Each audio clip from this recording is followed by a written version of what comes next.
Hi, this is Vizi Pro 3 channel. In today's video, I will show you how to cancel friend requests on Discord. Before you get started, don't forget to subscribe and turn on the notification to keep you updated about this channel. So let's go. In Discord, if you just accidentally send friend requests to the user that you don't want to send friend requests, so how to cancel the friend request that you send. It's so simple. So to cancel a pending outgoing friend request, you can go to your friend list, or you can, for example, I will just add friend to this person.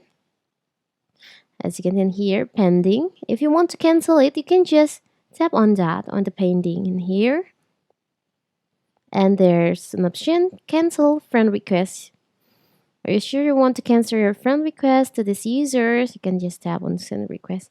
So now you have cancel that friend request with that user on the Discord. It's very simple, right?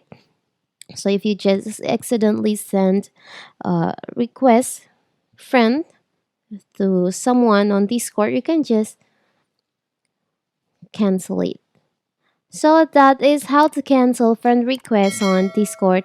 Don't forget to like and subscribe and turn on the notification to keep you updated about this channel.